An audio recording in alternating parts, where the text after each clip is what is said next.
Thank you for joining. My name is Dion Rossiter, and I am the Executive Director of a program called Science at Cal, which I'll talk about in just a moment.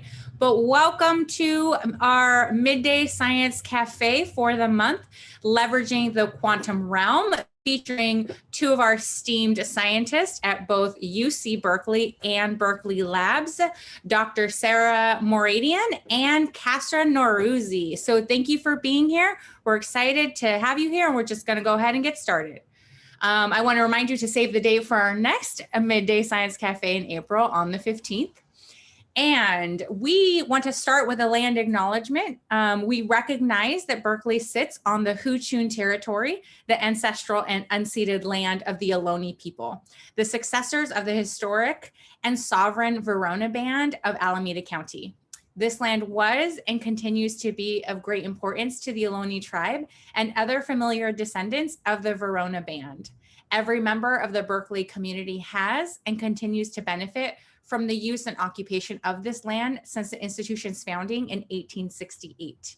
By offering this land acknowledgement, the Berkeley community not only recognizes the history of the land on which we stand, but also recognizes that the Ohlone people are alive and flourishing members of the Berkeley and broader Bay Area communities today. So thank you for allowing me to take the time to do that. Again, as I said, I run a program called Science at Cal at UC Berkeley. We celebrate science through public programming, traditionally live, so we hope to see you again soon.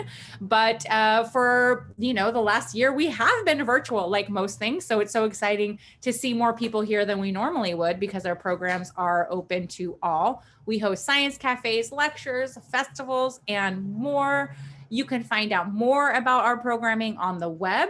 You can join our listserv if you haven't yet. I hope you all have. And we are also on Facebook, Twitter, Instagram, all at Science at Cal. Before I hand things over to Jen, I just want to remind everyone to add all of your questions throughout the entire presentation in either the chat or the Q&A. Because we will be asking our scientists each questions at the end of their presentations. And then at the end, we'll come all together and have a Q&A with all of us together. And hopefully we'll get to everyone's questions, all the questions that were submitted in advance and all the questions coming through. So we can't wait to hear from you. This program is being recorded, and we will share it with all of you after the event. So now I'd like to invite Jen Tang up to give a little bit more about this collaboration between Berkeley Lab and Science at Cal and explain more about what Berkeley Lab does and who they are. So take it away, Jen. Thanks so much, Dee. Hi, folks. My name is Jen Tang, and I'm the Director for Federal and Community Relations at Lawrence Berkeley National Laboratory.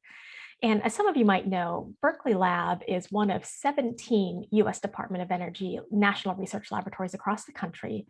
And we're supported by the Department of Energy's Office of Science and managed by the University of California. And all of the research we conduct at the lab is unclassified. Since our founding back in 1931 by a UC Berkeley physics professor named Ernest Orlando Lawrence, the lab has been dedicated to advancing the scope of human knowledge and seeking science solutions to some of the most intractable problems faced by humankind. And for those doing the math, this year is the lab's 90th anniversary. And as we celebrate our past achievements and imagine what discoveries the next 90 years might bring, we hope you'll visit our 90th anniversary webpage, which is berkeleylabnext90.lbl.gov, where you'll find many features and opportunities to engage with us, including an upcoming lecture on Friday, April 30th about game-changing solutions to the fight against climate change. Now today, Berkeley Lab researchers work on developing sustainable energy and environmental solutions. We create new useful materials. We advance the frontiers of computing, which you'll hear a little bit later about today. And we probe the mysteries of life, matter, and the universe.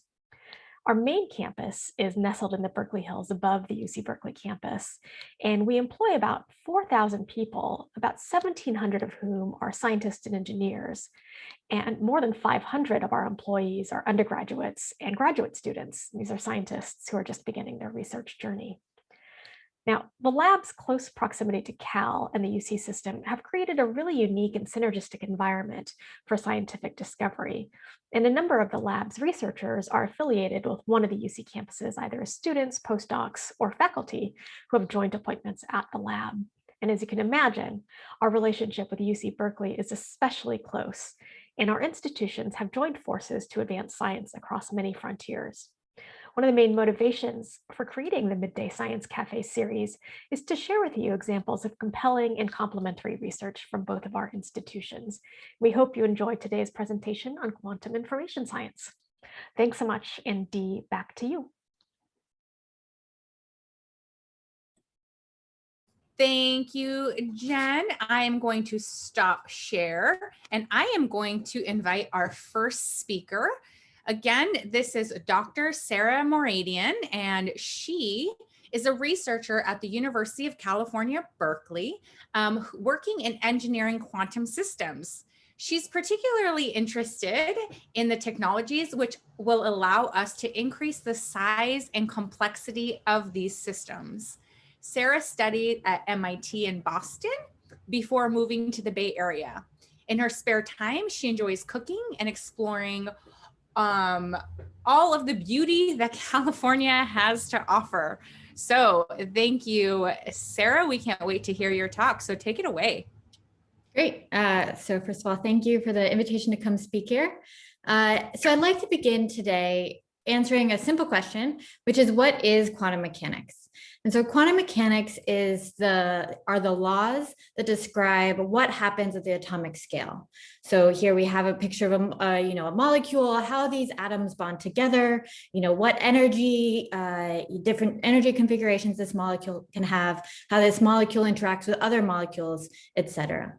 So that can help us answer questions about how these molecules behave. So for instance, water, why does water freeze at 32 degrees Fahrenheit? Why does it boil at 212 degrees Fahrenheit? That is governed, those temperatures are governed by the laws of quantum mechanics.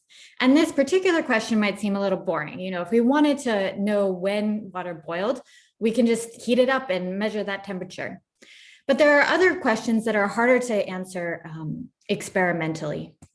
So for instance, a more complicated molecule is here, this coronavirus, which we all know far too well.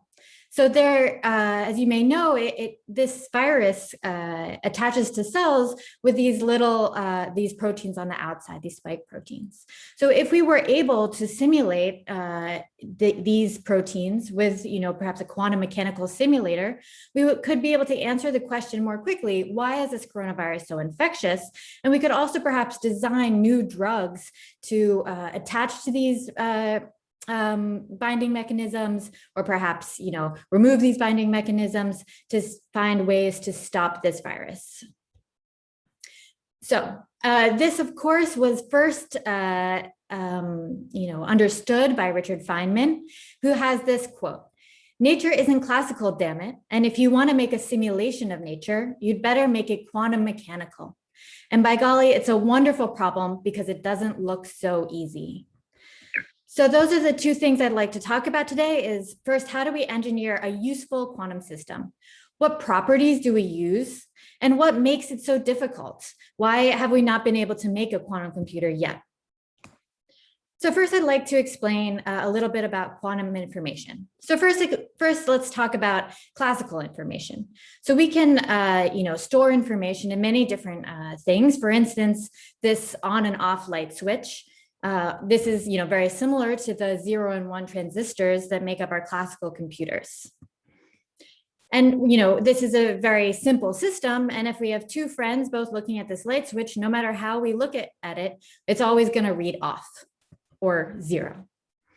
The quantum world is a little bit more complicated. So instead of just having an on or off state, we describe a quantum state by some point along a sphere. So we already see that the quantum world can hold more complexity than the classical world. But that's not the end of the story. So if I prepare this quantum bit in a state that looks a lot like this classical off state, so just, purely down in this circle, if I look at it in the same basis that I prepared it in, we see that it looks off. But if I ask my friend who's looking at it from a different angle, with a different measurement device, she's going to be confused. She's going to see half the time she'll see it be on and half the time that it'll be off. And this is an important and, strange, if we're looking at it from the view of classical mechanics, result. It shows that quantum results of a measurement depend on how you do the measurement. So that is one thing that we use, this complexity and this strange measurement idea to create complex quantum systems. The second thing is quantum entanglement. So, now we want to encode a lot of information. If we have classical information, we can encode this information in a classical book. And in a classical book, we get this information from reading individual pages. As you turn the pages of your book, you get more and more information that the storyteller is trying to tell you. If we had a quantum book, it would look quite different. And if we opened it to any page, it would just look like gibberish. They turn the page and it looks just like gibberish again. We get no information by looking at an individual page, or in more precise terms, we don't get any information we get very little information by looking at the state of an individual qubit. Instead, the information is stored in the correlations or the entanglement between pages. And I'd just like to mention here that I borrowed this analogy from John Preskill, and of course he does an incredible job explaining this. And if you're interested in what makes quantum mechanics so exciting, you can look up this YouTube video.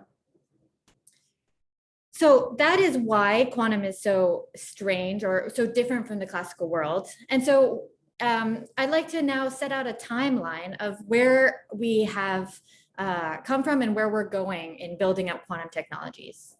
So the theory behind quantum mechanics was kind of developed in the 1920s. And then by the 1960s, we knew enough about quantum mechanics to leverage that understanding to use materials that we find around around us in the world, to their full potential. So for instance, quantum mechanics underpins what makes lasers so powerful, as well as MRI machines. And then in the 1990s, two things happened kind of simultaneously. So, this was after Richard Feynman understood that quantum mechanics could be used for simulation, or, would be necessary for quantum simulation. Theorists started coming up with the first quantum computing algorithms that looked a little bit like classical computing algorithms, in which you have some input, you do some operations on that input, and you get an output that encodes the answer that you were looking for. And at nearly the same time, somewhat coincidentally, experimentalists started to gain experimental control over small quantum systems. So in this picture here, we have Dave Wineland and some of his colleagues standing in front of one of the first trapped ion experiments. And this experiment was what won them the Nobel Prize for control of a single quantum system. And since then, for the last 30 years at this point, we've been trying to increase the size and the complexity of the quantum systems that we can control. So one might ask, it's been 30 years, we've known about this for quite a long time. Why haven't we been able to do it yet? And that's because, with all the upsides, quantum mechanics also has some downsides. So the next three things that I'm going to talk about, I'd like you to keep in mind every time you listen to talks or read things about quantum mechanics in the future. The first is coherence time. So a classical bit, if you switch a light switch on, it's going to stay on basically forever. That's not true for a quantum bit. Because a quantum bit is a fundamentally quantum thing, any interaction with the big classical noisy environment around it is going to change its state slightly. And so if we look at the state over time, we're going to see that it decays slowly into to having no information at all, being right around 0.5, where it doesn't encode any information. And this is what we call the coherence time. And so I just like to make this point that quantum states lose their information due to interactions, unwanted interactions, and uncontrollable interactions with the classical world. The second thing that you have to keep in mind is the operation fidelity. Again, in classical mechanics and in classical computing, we can turn on and off light switches. We can change the state from a 0 to 1 of a classical bit over and over again, and we can do it with perfect fidelity. Quantum operations, on the other hand, aren't always as precise. So, this graph here is a little bit exaggerated, but it shows that every time we try to switch the state, go from off to on, for instance, we undershoot by just a little bit. So we have a little bit of error, and those errors compound over time. The third thing you have to you have to keep in mind is the operation time. So here I've shown this coherence time, and the point is that you need to be able to do many, many, many operations within the coherence time. So of course we want our quantum computer to be fast, just like you want your classical computer to be fast. So we want a very fast clock speed, but it's even more important for quantum systems because of this decoherence. So you can see that you can do many more operations if you can do them fast. So there are many platforms that people are looking into to build these quantum systems. So for instance, superconducting systems, our next speaker is going to talk about that. And there are many, both companies and academic groups working towards that. You can actually also use light. You can use individual photons or photonic states to carry quantum information and do quantum computations. And again, there are both companies, PsiQuantum here in the South Bay and Xanadu in Canada, as well as academic groups working on that. And then the last kind of section is atomic-like systems. So, you can use single atoms. You can use single atomic-like structures trapped in solid state. So for instance, during my PhD, I worked on defects in diamond and actually, using the quantum properties of those defects to work towards quantum information processing. And then finally, you can use ions. So, and this is what I work on in my research now. So all of these have different pluses and minuses. Superconducting qubits are incredibly fast. They're also fairly easy to make. They utilize long-standing semiconductor fabrication. Light is very useful because it's very coherent, but it's kind of hard to get light to interact with itself. Single atoms can be very high fidelity. These solid state qubits are really easy to work with. If I give you a chunk of diamond, you can probably see some quantum effects fairly easily, but they end up being not very coherent. And of course, I like ions best because I work on ions, and I would say that they're both coherent and they allow you to get really high fidelity operations. So I'd like to, really briefly talk about, what calcium ions or what ions are and how we use them for quantum information processing. So in our lab at UC Berkeley, we use calcium ions. So we start with a calcium atom. We remove one electron. So we have this ionized, positively charged ionized calcium. And then because it's positively charged, we can trap the ions with electric fields and we can detect them with lasers. And so you see here, this is a very complicated trap built at Sandia National Labs that allows us to trap long strings of ions. So every single dot that you see here is an individual ion, and it's fluorescing blue because that's the transition that we use to detect. And then for our quantum information, we encode the quantum information in different states of the electronic structure. And maybe you remember from your chemistry classes that there are these different orbitals. So we use the coherence between these different orbitals to encode our quantum information. And we make changes. We go from 0 to 1 into this quantum bit using, again, a laser. So we change and control this ion state with a laser. And then, so if I told you to always ask 3 questions about any quantum system. First, the coherence time is incredibly long. You can get, it's fairly easy to get, milliseconds of coherence time, and people have shown up to hours of coherence time. Operation fidelity is quite high. We can get error rates less than 1 in 1,000. And the operation time is between 1 and 10 microseconds. And so with that, I'd like to conclude, and I hope that you've gotten 3 things out of this talk. 1, that engineered quantum systems can help us simulate natural systems. Researchers in this field are currently working to increase coherence time, decrease errors, and decrease operation time. And 3rd, of course, that ions are great.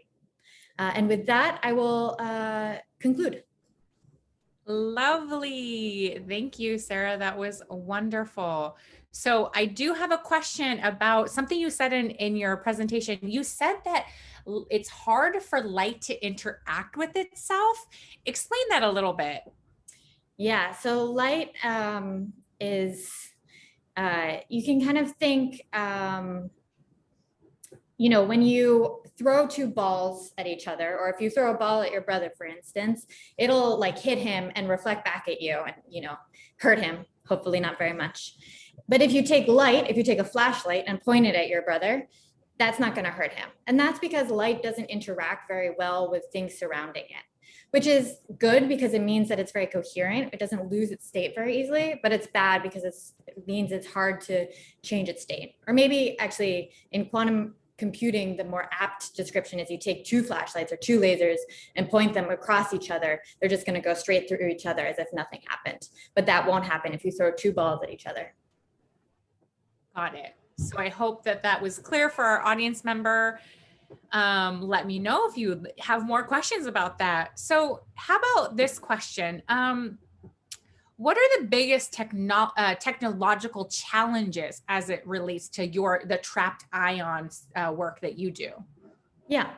So I said a few times about lasers. So we detect ions with lasers, we control ions with lasers, and actually we need even more lasers.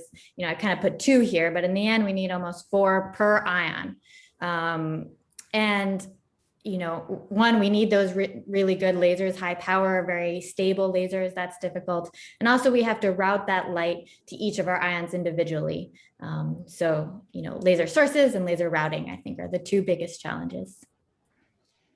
Excellent. Well, I'm going to go ahead and hand things over to Jen and Kasra, and we can get to the rest of the questions when we come all together. We still have an opportunity to speak with Sarah a little later. So stay tuned for that, and I will hand things over to Jen. Again, Sarah, amazing. Thank you so much. Yep, thanks, Sarah. And now it's my pleasure to invite our next speaker to the screen, Dr. Kasra Nowrouzi, who's the quantum hardware lead at the Advanced Quantum Testbed at Berkeley Lab. Kasra is a part of a multidisciplinary team engaged in research and development to build and use full stack experimental platforms for superconducting quantum computing experiments. And prior to joining the Advanced Quantum Testbed, Kasra researched phase retrieval X-ray microscopy at the lab's Advanced Light Source, where he built a world-leading X-ray microscope that's used to study the properties of materials in action at the nanoscale. For example, observing the flow of lithium ions in a battery. In his spare time, Kasra likes to practice karate, be careful, he's got a black belt, and go hiking in the beautiful and gorgeous East Bay Hills. All right, Kasra, over to you. Thank you, Jen. Thank you for that nice introduction. And thank you, Sarah, for introducing the audience to the fundamentals of what goes into building a functioning quantum computer and the principles behind its power. So I would like to take this in the direction of a different way of implementing quantum computing. As Sarah mentioned, there are different platforms that are being developed right now. 5 such platforms are listed here again. You have dopants in silicon and diamond. You have trapped ions, which Sarah researches and talked about. We have photonic circuits, topological wires, and then finally superconducting circuits. So they all have their own points of strength and weakness. There's good reason to pursue each direction. But as of now, here I have a list of these 5 and some figures of merit. As of now, the 2 platforms that are in the lead in terms of maturity and figures of merit are superconducting platforms and trapped ions. So what Sarah talked about, qubit lifetimes, which determines how long you have to finish your computation before your quantum system decoheres, essentially dies. Then you have the gate fidelity, which is the accuracy with which you can do the operations. Gate operation time, this is how fast you can run the operations. And connectivity, which determines how many qubits you can entangle, you can tie together, which is part of the source of the power of your system. And this slide is from Boston Consulting Group. It is a year or 2 old. Right now, we're even better than this. We can do gate operations faster. We have longer lifetimes. And these 2 together determine how many operations you can do before your system dies. When you put it all together, these are determined, these are at the leading edge. And actually, the superconductive platform is the one where quantum supremacy has been demonstrated about a year and a half ago by Google, which is where you have a quantum system, a quantum computer, perform a task, solve a problem much faster than even the fastest classical supercomputer can do it. Now that was the example that was used there was more of a contrived example, not simulating a physical system or something like that, a molecule or something like that, but it still shows that we are really hitting our milestones and we're progressing fast. And the era that we're in now is called the NISQ era, the Noisy Intermediate Scale Quantum Computing era.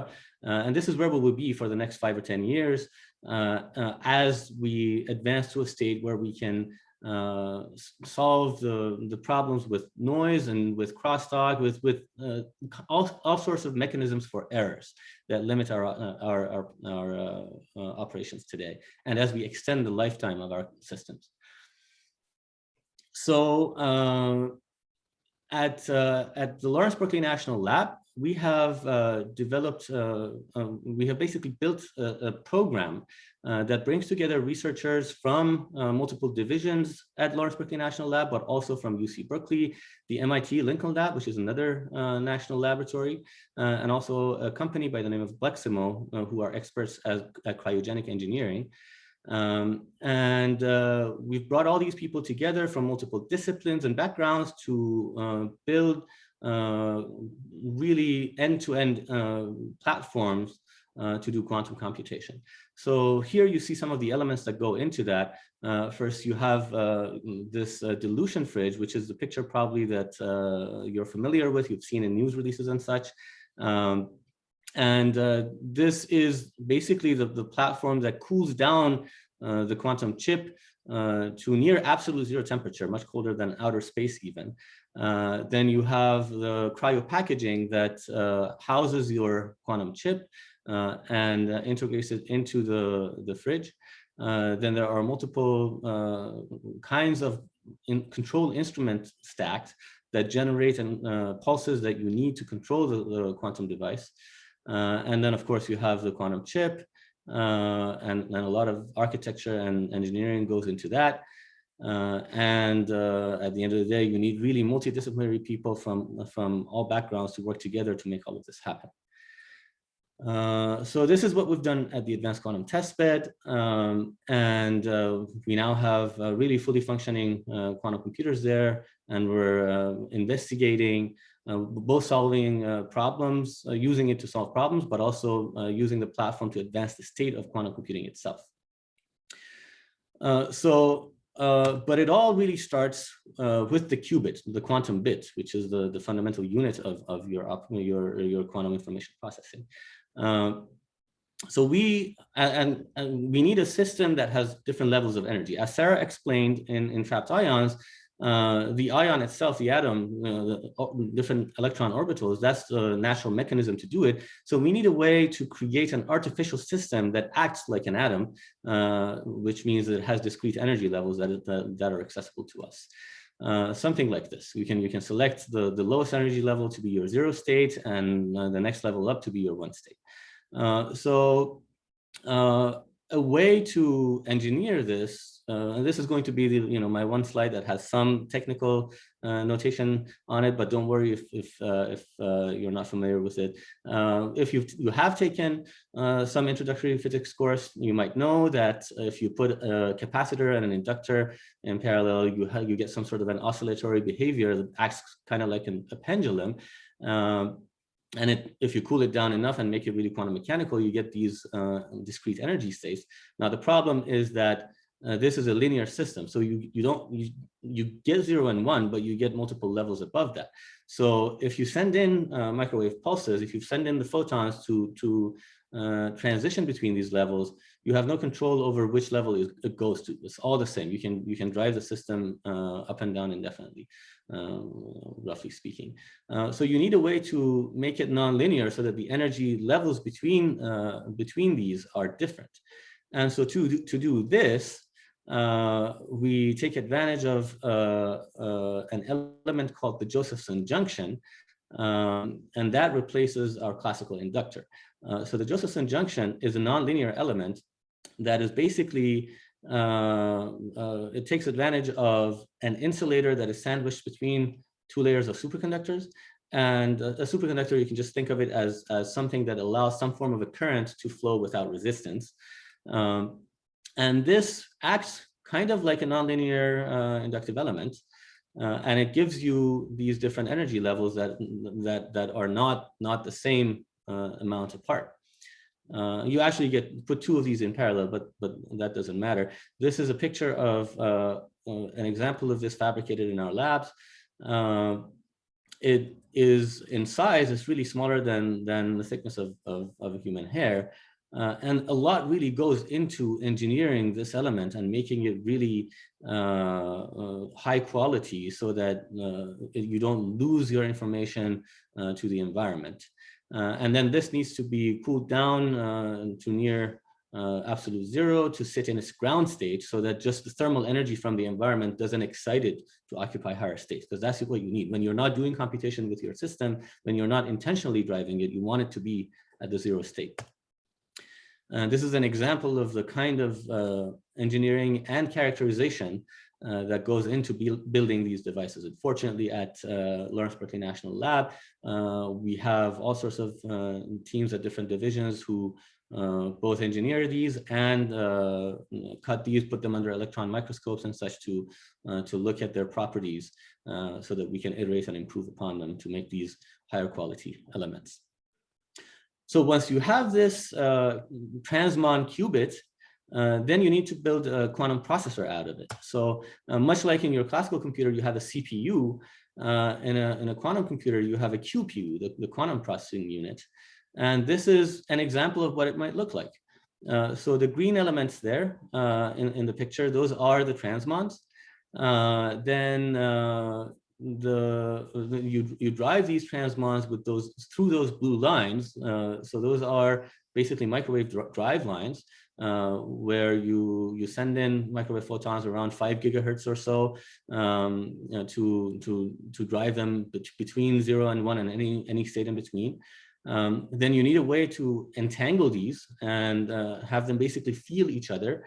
And that's what the resonators in between, the purple elements, that's the purpose that they serve.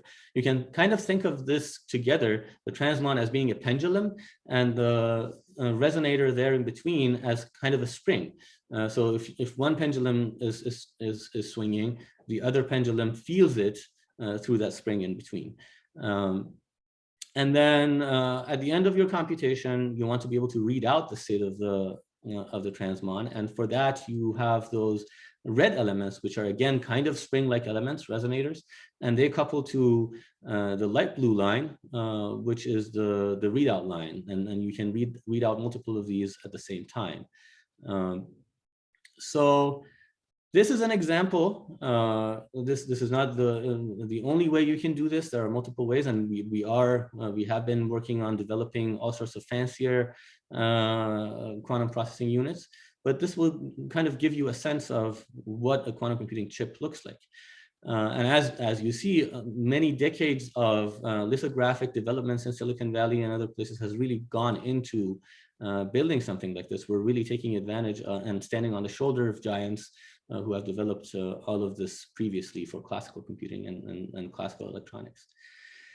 So once you have this chip, you need to cool it down to near absolute zero, and you need to provide a way to protect your qubits from the environment, because if you don't do that, then the coherence time will be shortened. So basically your system dies much more quickly.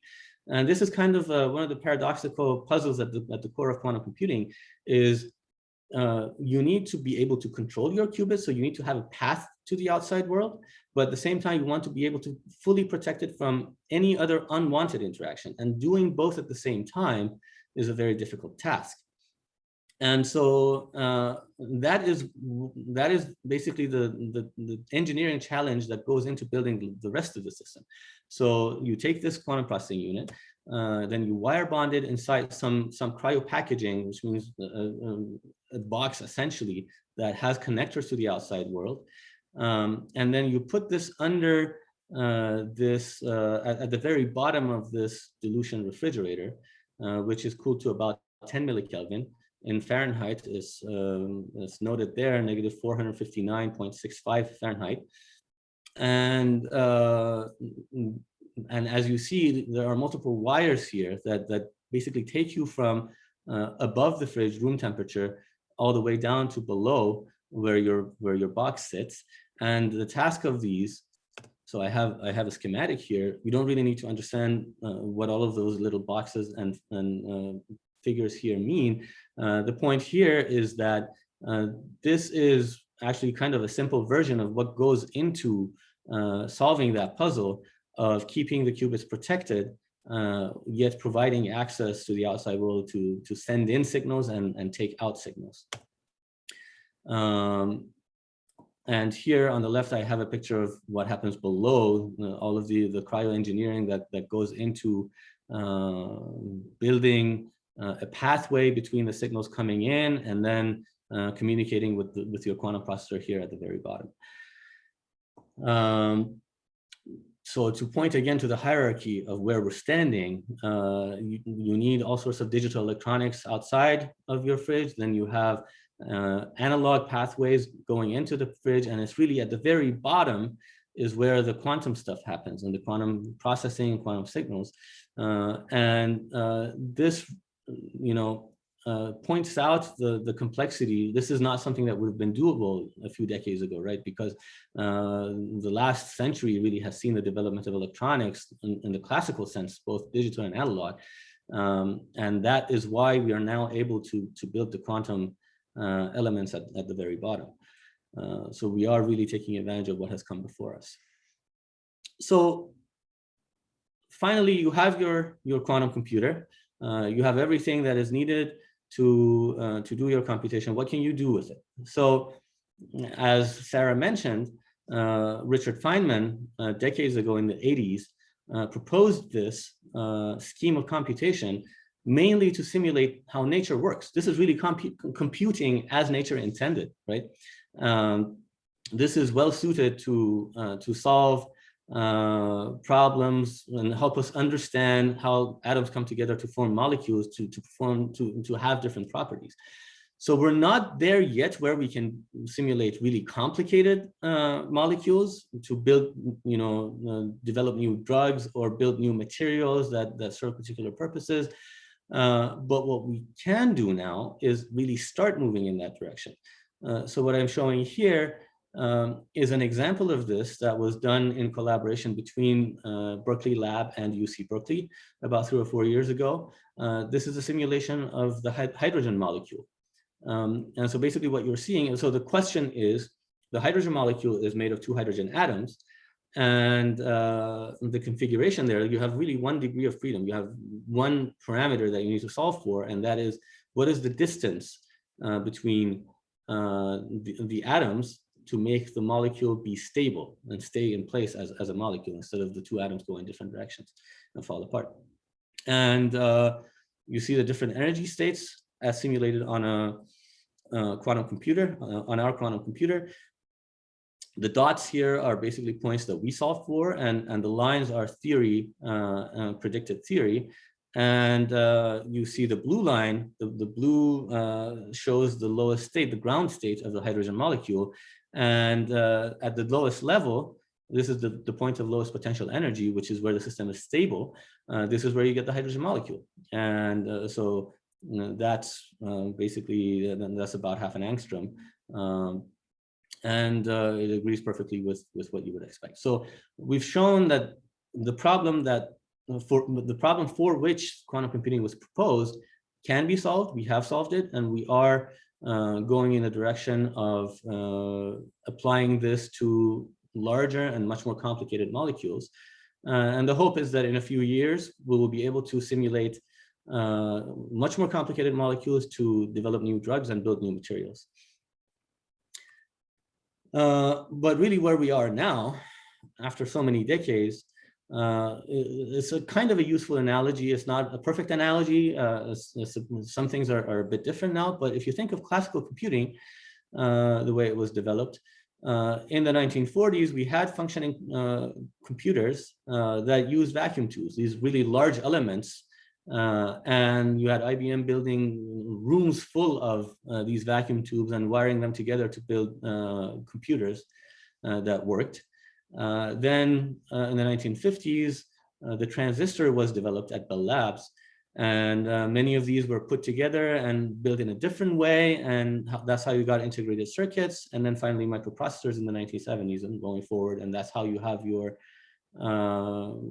computers now. This is really what it took to get here.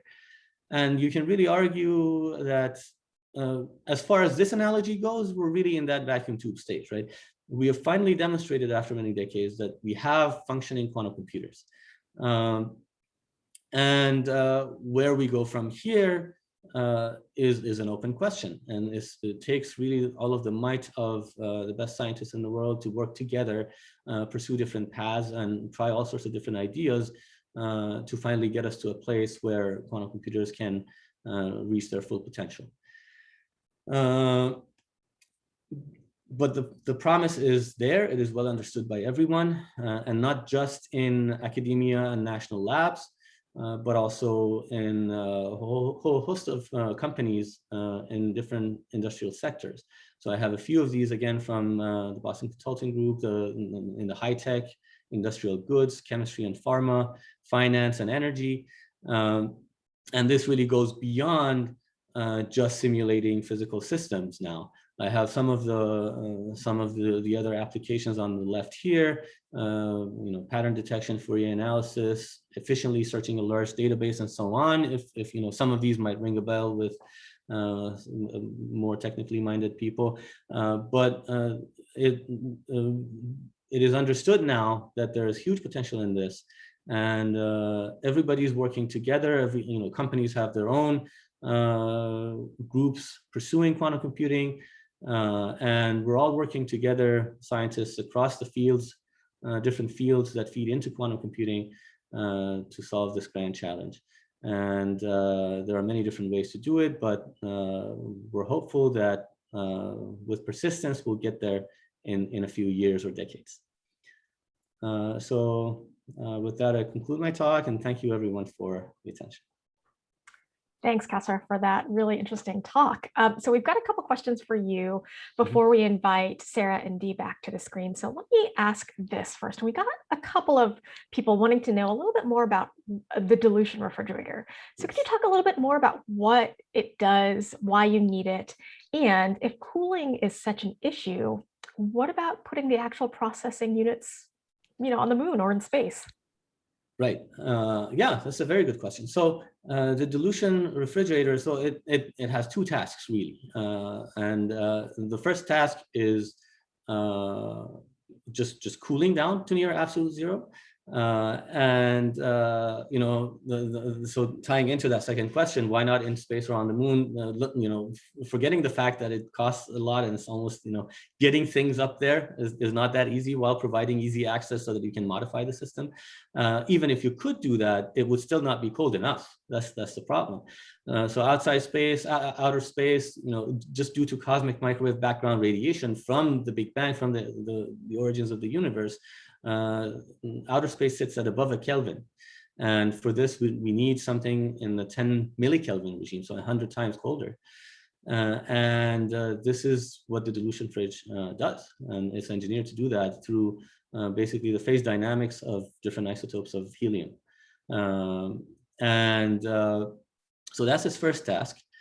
And the second task is through all of the wiring and the electrical components that I schematically showed, is to provide a way to give researchers sitting in room temperature access to the qubit so that they can run their operations on the qubit while shielding the qubit from unwanted thermal noise, all of the different sources of noise in the environment, magnetic noise, thermal noise, all sorts of noises that would essentially decohere and destroy the quantum system.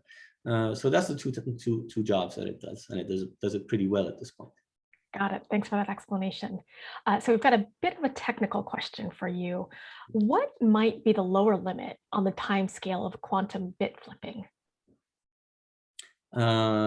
So this is about how fast you can run the operation, if I understand it correctly.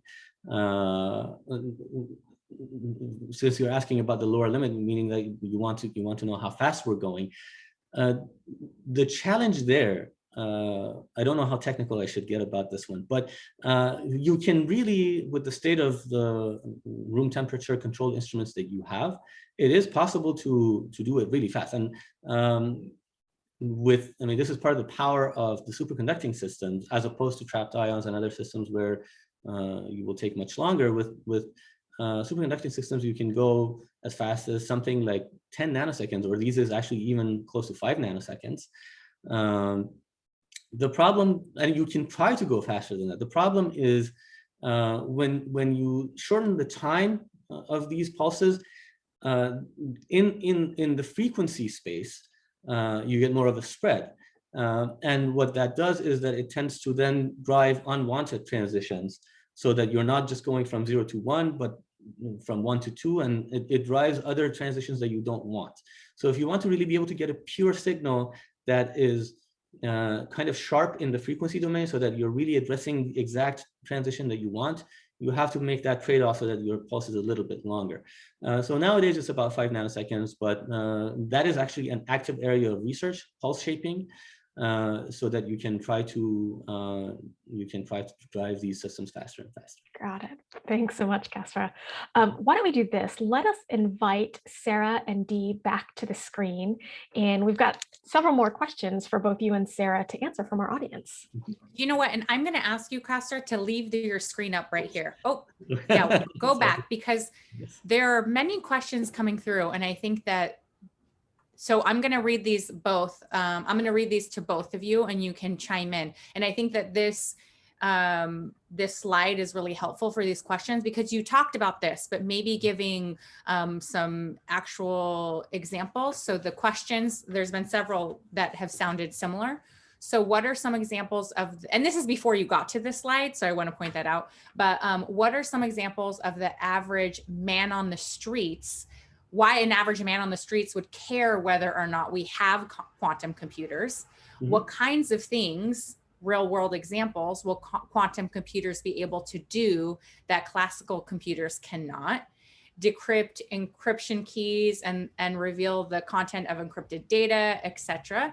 Mm-hmm. And so this is all sort of similar. And then the last one, what might be the practical applications of the quantum realm to big problems? I know that's even the title in our our description of what this talk is about, right? Is how we're solving big problems, which I think you outline here. But if you guys want to give some man off the streets examples, things, or woman off the streets, please take some time to do that, because a lot of people were asking similar questions. Mm-hmm. Yeah, absolutely. I don't know. Should I get started, or Sarah, do you want to? Yeah, you can start. Yeah. Okay. Sure. So I will start by saying that really I really want to. I know that I mentioned this, but I think it is worth emphasizing that this really is how nature behaves, right? This is the model of computation that we have now. This is not just some other paradigm of computing that we physicists have cooked up. This really is really computing as nature intended. And that is really what makes it the perfect tool to simulate how nature itself behaves, how molecules are formed. And that is our gateway into developing new molecules, into developing new pharmaceuticals. Sarah talked about the coronavirus, for example. And that's not, in a few years, we'll be in a place where the fastest, most efficient supercomputers that we have nowadays won't be able to compete at all with quantum computers. That's what Richard Feynman kind of had in mind when he talked about this in the 80s. But what I would like to also then point out after this is that it took more than 10 years after people had thought about this potential in the 80s for other sorts of applications to be brought up. In the 90s, for example, you mentioned cryptography. In the 90s, Peter Shor talked about, Shor's algorithm, which is factoring. So the way cryptography is done nowadays is taking advantage of the fact that if you have two prime numbers, a prime number is a number that can't be factored into other numbers. If you have two prime numbers, it's very easy to multiply them. But if you take that multiplication, take that result, it's extremely difficult to break it down into its prime components, right? And Peter Shor basically pointed out that this can be done very easily using quantum computers. So there's a whole different class of complexity that is made available to quantum computing, but it took more than 10 years for one example of that to come out. And since then, other examples have been coming out and other ways in which quantum computing will be useful. And I'm saying all of this to drive home the point that even new applications for quantum computing itself is an active area of research. We have theorists working today about building the groundwork for the theory that goes into explaining what you can do with quantum computing.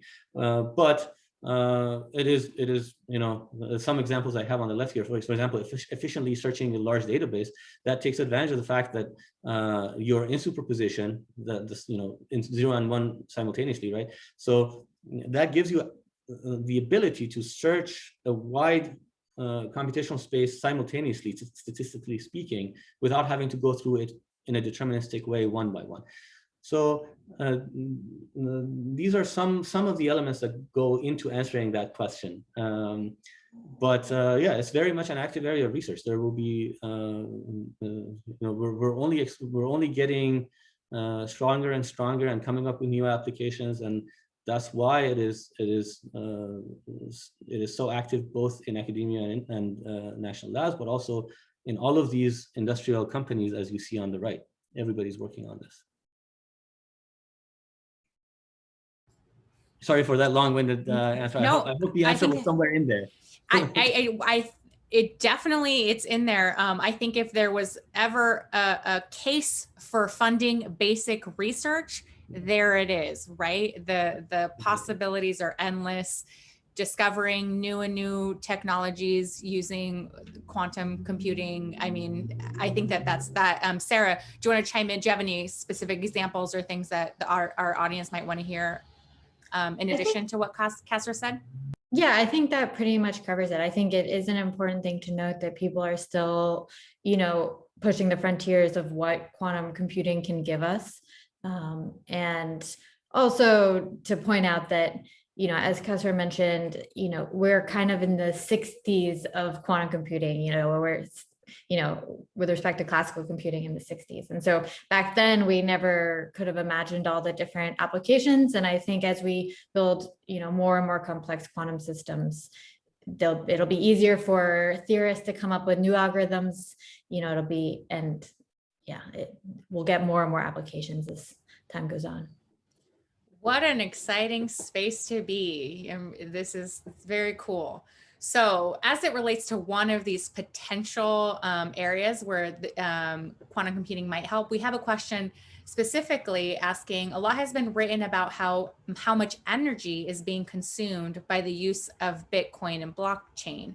Would use of quantum computers potentially reduce the need for all of that energy? I heard a giggle, so this is for either of you, but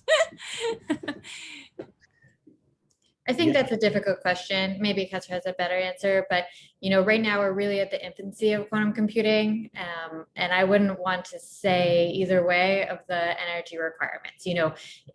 There are certain problems for which, because quantum computing will give exponential speedups, they will use less energy to get to the same answer. But I don't think that there is for blockchain or Bitcoin in particular, I wouldn't want to make any strong statements. Yeah, exactly. I will just expand on the same answer. It's there are particular areas where quantum computing will be astronomically faster than classical computing, because it just operates on a different paradigm, you know. And when you think about those, in a few years, when we correct the errors and we get closer to fault tolerant quantum computing, for example, when you're simulating a molecule, you know, that is something that takes weeks and months for even simple molecules on classical supercomputers that we have now. And supercomputers are really energy hungry, you know. And that kind of a task can be done in minutes on quantum computers in a few years. And so yes, it will, that kind of thing will end up saving us, not only open up a whole new frontiers, but it will at the same time end up saving us enormous amounts of power compared to doing it through classical computing. But you know, Bitcoin, I wouldn't go in that direction. I wouldn't make a strong statement in that. Thanks both for those answers. So we've got a couple people who are tuning in who are interested in going into the field of quantum computing and wanted to know, you know, what kind of background would they need? You know, could they go into the field after graduating with just a bachelor's degree? Do you need to pursue a master's or a doctorate? Sarah and Kasra, what were your backgrounds? How did you get involved in this field? I can start. So all my degrees are in electrical engineering and computer science. I kind of took a circuitous path. I started in biology and then moved to computer science and electrical engineering. Then I took a quantum class and I liked that. And that's where my quantum journey started. And I think, so one, we're starting to enter the time where you can, you know, work at these companies with a bachelor's degree.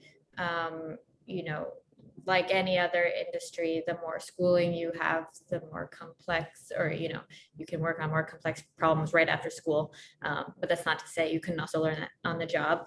And there are so many different, you know, quantum science in general is very interdisciplinary. So, you know, I come from electrical engineering degree. I will say even in my physics lab now, the large majority of my day is solving electrical engineering problems. You know, if you're interested in chemistry, there's a lot of quantum chemistry that we've alluded to many times today.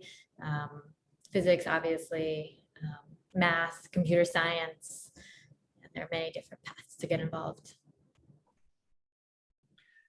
Yeah, from my side, you know, my really primary passion was physics, but I was really interested on both in both ends of it, both the hands-on lab work and the abstract and the mathematical side of it. So in my undergrad, I ended up studying all three. I officially, my major was electrical engineering and computer science at Berkeley, but I minored in math and physics and did all the coursework. But you don't really need to do that, you know, that kind of broad background. In my PhD, I did applied physics, really doing, again, a combination of all of those.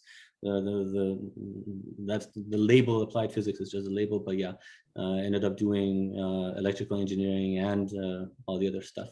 But it doesn't really matter all that much. What I tried to kind of allude to this in my talk, is that this really is a multidisciplinary effort. The work that we do at the Advanced Quantum Testbed and the Quantum Systems Accelerator, which is another newer kind of a center at Berkeley Lab, is truly multidisciplinary. We have people with backgrounds in physics, chemistry, material science, mathematics, computer science, and more, everybody working together. So while I would say that at least having some college level physics is probably a must, you don't need to become a physicist. You don't need to do a degree in physics to become involved in this. You should really pursue what you like and what really interests you. And there will be a place for you in this field. And this field really needs the efforts of everybody working together. Again, what Sarah said, the field is opening up now. It used to be you needed to have a PhD to be in the field, and nowadays with a bachelor's or master's, you can get involved on working particular components of the problems we face every day in the lab. Got it. Thanks, Sarah and Kasra, for that answer. And Kasra, I think you can probably stop sharing your screen now. Yes. But let me go to this question. Given the advancements in research that's being put into the sort of quantum algorithm side of things, how big is the gap between algorithm advancements and the quantum hardware that's needed? I can take that. It's huge. So for instance, for factoring numbers, as Kasra mentioned earlier, we need a fully, what they call fault tolerant universal quantum computer. So a quantum computer that acts like a classical computer, and that you don't have to worry about errors, and it can do nearly everything you want it to. And to get that fault tolerance and to get to the size where you can factor numbers that will be, that are used now to encrypt channels, you need on the order of like 1 million qubits and 1 billion gates. And we are now at the order of, 50 qubits is kind of state of the art. That was that Google demonstration last year, maybe 2019, I forget. And, hundreds of gates, let's say. And so we are orders of magnitude off. And I think that's one of the biggest challenges facing computer science, quantum computing today. And then also for simulating molecules, the same kind of orders of magnitude hold. So we're missing orders of magnitude. But that's what makes it exciting.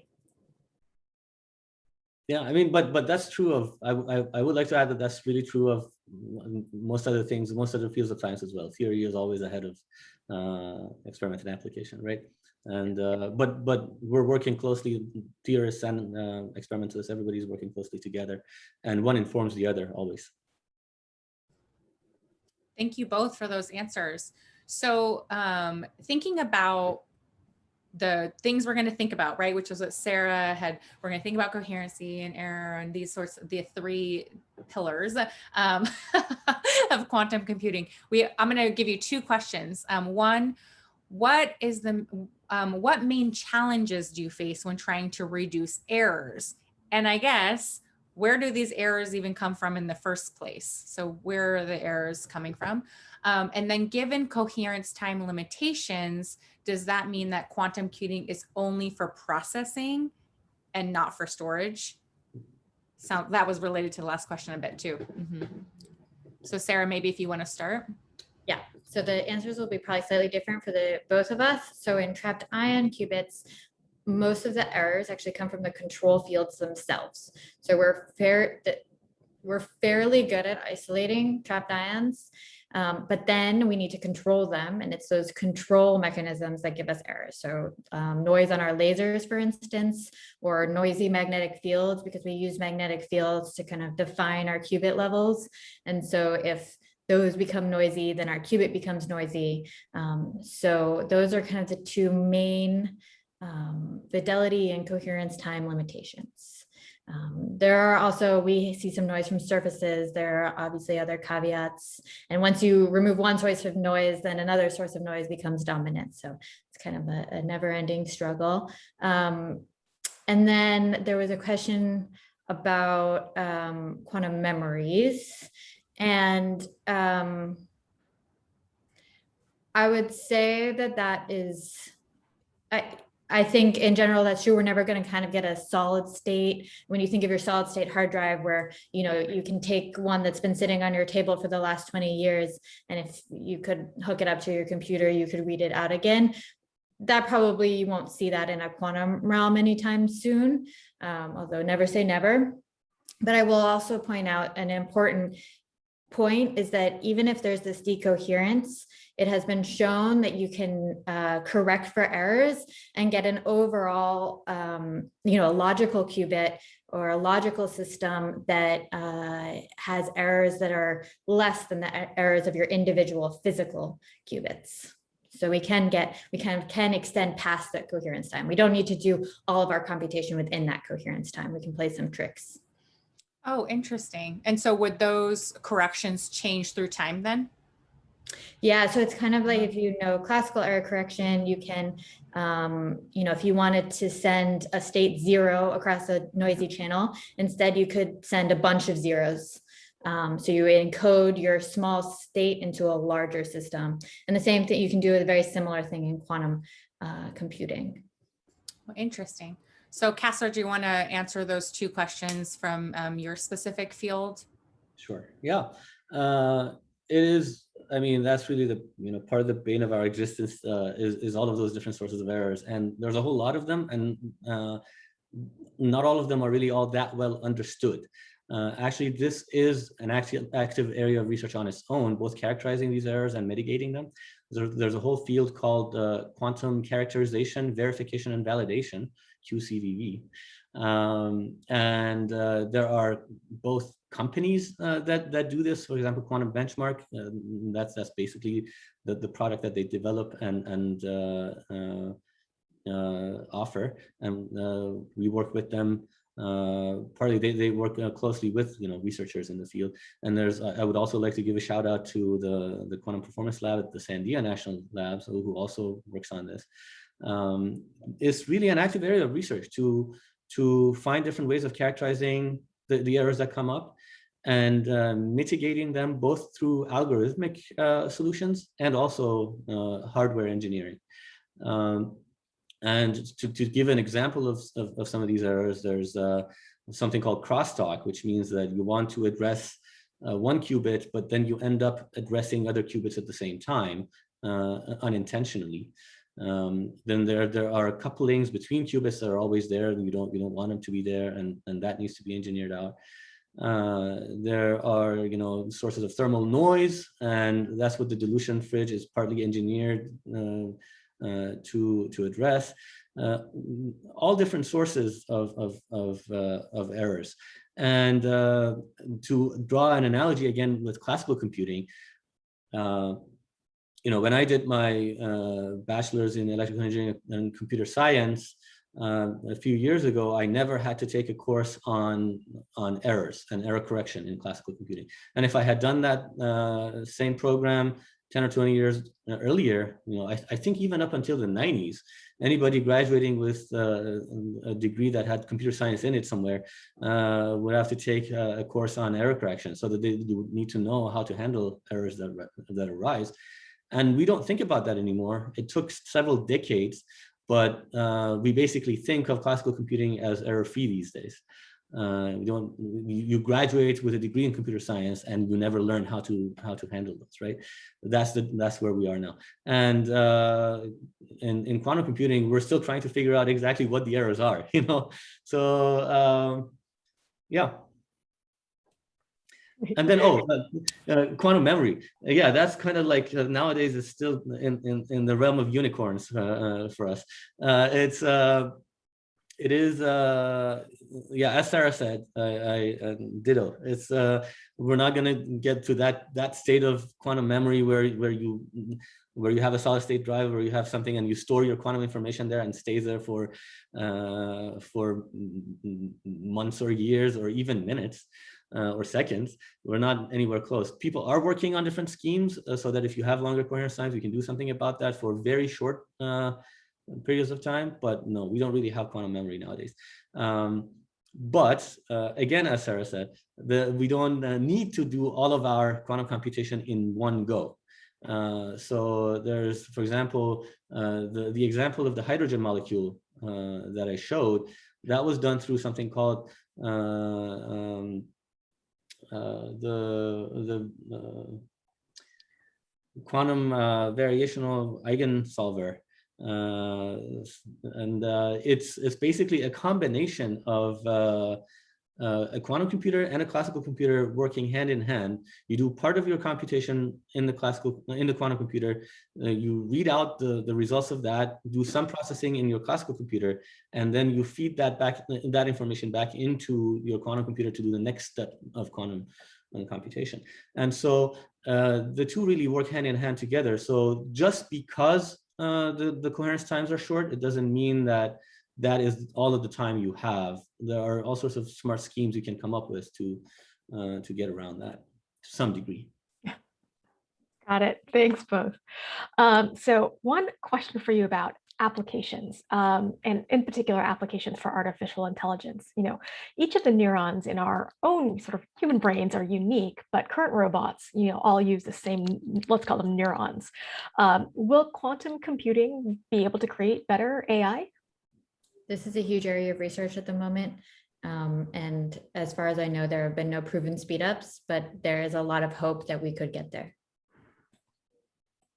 Yeah, I don't think I can add much more. It's really just, it is an area of huge interest. Everybody is really looking into that, and it is very early on to say anything. Got it. So I'm going to go to another technical question. What does it mean to simulate a quantum system, say molecular bonding, with a quantum computer? Would one run the same ab initio algorithms on the quantum computer, or is it fundamentally different?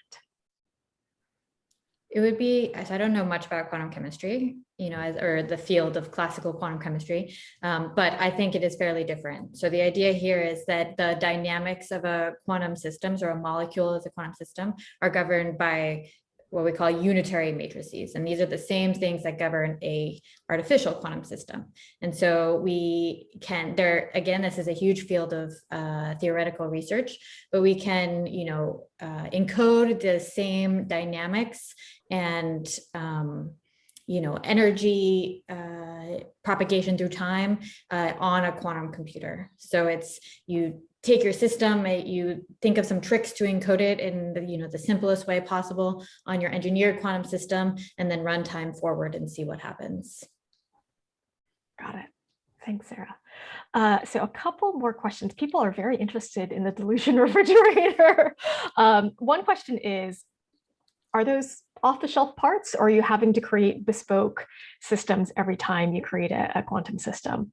And sort of a tangential question, I guess, is have you been having any issues with accessing helium availability for that cryogenic work?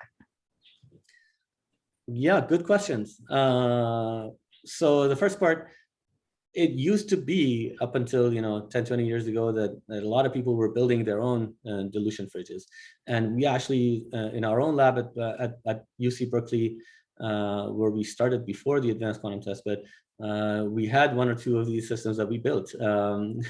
But it's gotten to the point now where the technology has become kind of mature.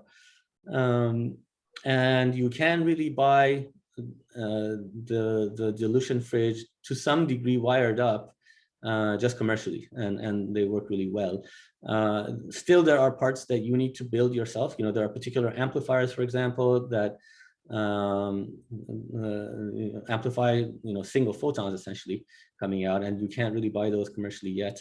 And we fabricate them in our lab. That was something that we developed, so.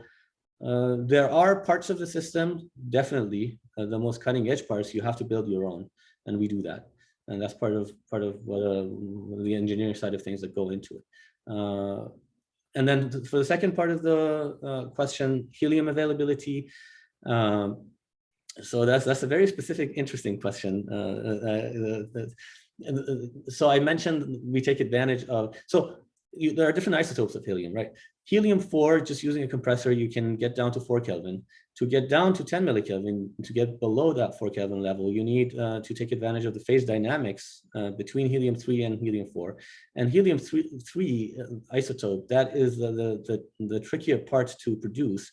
And I won't get into how it is produced and whatnot, but yeah, that is suffering some shortages at the moment.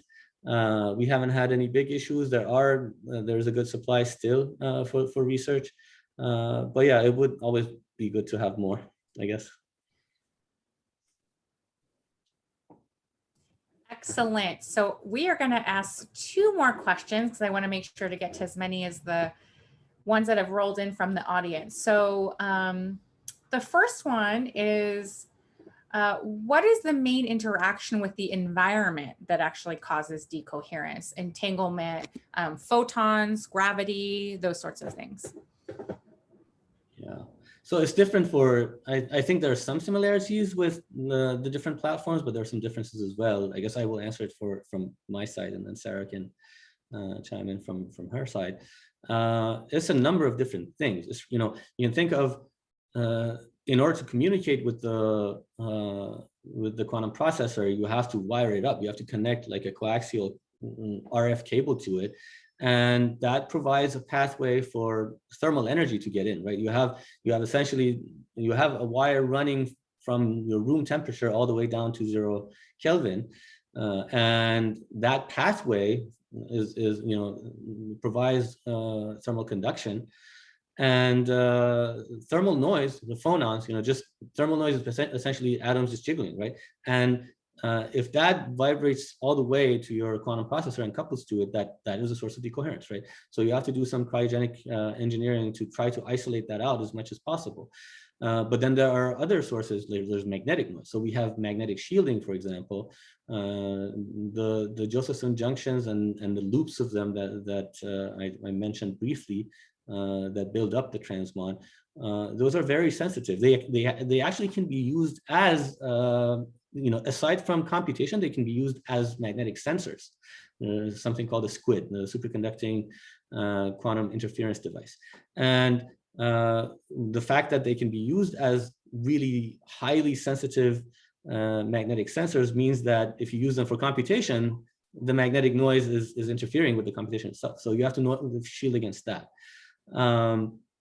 And then you have photons as well. You have black body radiation inside, even if it is at 4 Kelvin or a Kelvin or whatnot. You still have unwanted photons that are shining on your sample. So you have to shield against all of these, and these are some mechanisms. Thanks. Sarah, how about you? Environmental issues you have to deal with. Yeah, I want to say first that Kasra brought up like a really important point, right? If you look at the field of quantum information processing, often you'll see these papers published that are like, we could maybe do quantum information processing. And then, okay, well, maybe not. Let's do quantum sensing instead, because you sense the things that make it impossible for you to do quantum information processing. There's always like a good side of the coin and a bad side of the coin. So trapped ions, for instance, are incredibly good at sensing magnetic fields. Also means that that's a big source of decoherence. Also, as I mentioned before, laser noise. So, we don't use coax cables to connect physically with our qubits, but, these control fields that we're bringing in our laser field. So any noise on those causes decoherence. And then finally, there's electric field noise. So we do need to trap these ions with DC fields, electric fields, and these need to come from electrodes, and the physical makeup of those electrodes could have noisy surfaces, atoms moving around when you shoot lasers on them, and that creates electric field noise, which creates motional heating in our ions and can mess up our quantum state. Those are kind of the main things. Great, thank you. Okay, last question. Are there technologies to connect different quantum processing units in a quantum way? Is this an import for scaling up as networks are for classical computers? I hope that made sense. Yeah, that's a very natural question. Yeah, so that's the whole idea of quantum networking and the quantum internet. That is definitely on the radar for a lot of people. There have been a lot of very interesting papers coming out. So the short answer is yes, there will be. So it is an active area of research. It doesn't really exist in a good way now, I would say. And there, it really depends on the quantum platform that you have. Some platforms are more amenable to existing technologies for quantum networking, and some platforms are not. So there are steps you need to take in order to basically you generate a photon at the output of your quantum processor. You need to entangle that somehow to something that gets transported across a network without interacting with the environment, right? So the good thing is, for example, if you're transporting a photon does not experience time, right? So that's the good thing about it, but it can still interfere, with the environment in some other ways. So this will, a lot of people believe that this will be one of the mechanisms for scaling up, for tying together multiple quantum computers. to augment the power overall.